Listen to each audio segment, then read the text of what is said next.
اس دور کے رسم رواجوں سے، ان تختوں سے، ان تاجوں سے جو ظلم کی کوکھ میں جلتے ہیں، انسانی خون پہ پلتے ہیں، جو نفرت کی بنیادیں ہیں اور خونی کھیت کی کھادیں ہیں، جو نفرت کی بنیادی ہیں اور خونی کھیت کی کھادیں ہیں۔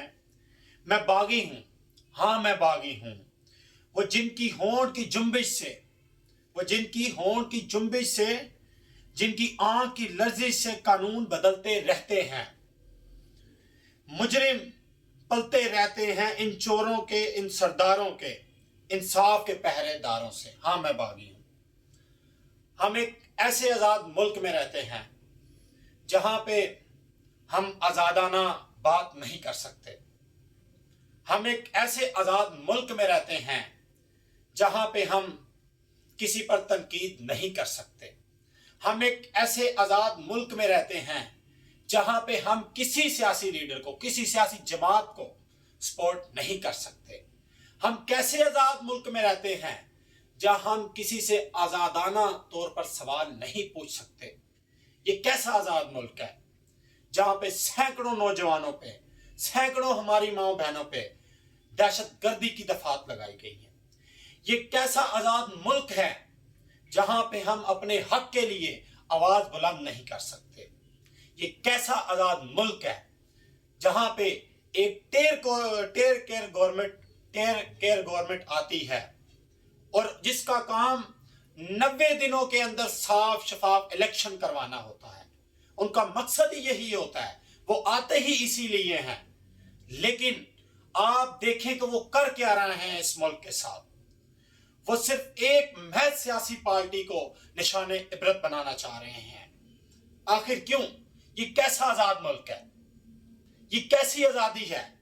کیا ہم جموں کشمیر میں رہ رہے ہیں؟ کیا یہ کشمیر ہے؟ کیا یہ فلسطین بن چکا ہے؟ ہم اس کے اندر، اس ملک کے اندر، یہ آزاد ملک ہے جس کو اسلامی جمہوریہ پاکستان کے نام سے جانا جاتا ہے، ہم اس کے اندر بول نہیں سکتے۔ ہم اپنے حق کے لیے، اپنے حقوق کے لیے آواز بلند نہیں کر سکتے۔ یہاں ہماری ماں بہنوں کو بالوں سے پکڑ کر روڈوں پہ گھسیٹا جاتا ہے، ان کو ڈنڈے ان پہ برسائے جاتے ہیں۔ یہاں پہ عرش شریف کو نشان عبرت بنا دیا جاتا ہے۔ یہاں پہ عمران ریاض جیسے دلیر اور محب وطن صحافی کی آواز چھین لی جاتی ہے۔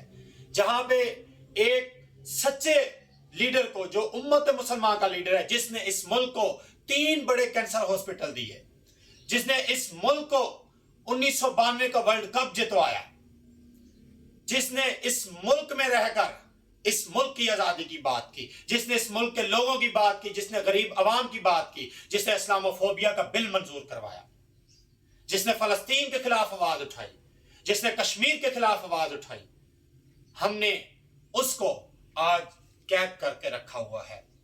یہ کیسی ظلم کی انتہا ہے کہ ایک کوئی عام آدمی بھی ہو، اس کا کیس بھی جو ہے اس کا بھی اوپن ٹرائل ہوتا ہے۔ یہ ہر شخص کا قانونی حق ہے کہ اس کا اوپن ٹرائل کیا جائے۔ لیکن یہ کیسی آزادی ہے؟ یہ کیسا آزاد ملک ہے؟ یہ ہم کیسے آزاد شہری ہیں جہاں پہ ہمیں قید کر کے جیل کے اندر خفیہ ٹرائل کیا جا رہا ہے؟ کیا ایک محب وطن پاکستانی کے ساتھ اس طرح ہمیں کرنا چاہیے؟ آپ سب سے گزارش ہے، مجھے جو لوگ بھی دیکھ رہے ہیں، میری مائیں، میری بہنیں، میرے بھائی، میرے بزرگ، ان سب سے میری گزارش ہے، خدا را اپنے ملک کی حقیقی آزادی کے لیے آواز اٹھائیں، اپنی آواز کو بلند کریں، اپنے لیڈر کے لیے آواز اٹھائیں، امت مسلمہ کے لیڈر کے لیے آواز اٹھائیں۔ محب وطن پاکستانی ہونے کے ناطے آپ کا یہ حق ہے کہ حق اور سچ کے ساتھ کھڑے ہو اور اپنی آواز کو بلند کریں اور اس حقیقی آزادی میں اپنے لیڈر کے ساتھ جدوجہد کریں۔ یہ عمران خان کا خالی فرض نہیں ہے کہ وہ اس ملک کی آزادی کے لیے، 24 کروڑ لوگوں کی آزادی کے لیے آواز بلند کرے۔ ہر ایک پاکستانی شہری کا یہ فرض ہے اس پر کہ اپنے ملک کی آزادی کے لیے، ایک سچے محب وطن لیڈر کے لیے، جس نے اس ملک کے لیے جان تک دے دی، جس نے اپنے جسم پر گولیاں کھائیں، جس نے اقوام متحدہ میں کھڑے ہو کے کہا تھا وہ جس کو لوگ یہودی ایجنٹ کہتے ہیں، اس یہودی ایجنٹ نے اقوام متحدہ میں کھڑے ہو کے ایک بات بولی تھی کہ اے اقوام عالم، جب تم ہمارے نبی کی شان میں گستاخی کرتے ہو تو مسلمانوں کے دل کو تکلیف پہنچتی ہے، اور تم جانتے ہو دل کی تکلیف جان لیوا تکلیف ہوتی ہے۔ ہمیں ایسے شخص کے ساتھ کھڑا ہونا چاہیے جو اسلام فوبیا کی بات کرتا ہے، جو دین کی بات کرتا ہے، جس نے القادر یونیورسٹی بنائی، میں پھر کہہ رہا ہوں، جس نے اس ملک کو 3 بڑے کینسر ہاسپٹل دیے جبکہ اس کی کوئی گورنمنٹ میں نہیں تھی، نہ وہ ایم پی اے تھا، نہ وہ ایم این اے تھا، نہ وہ جنرل کونسل تھا، وہ کچھ بھی نہیں تھا، وہ صرف ایک محب وطن شہری تھا۔ اس نے اس ملک کو تین بڑے کینسر ہاسپٹل دیے جو شوکت خانم کے نام سے پہچانے جاتے ہیں۔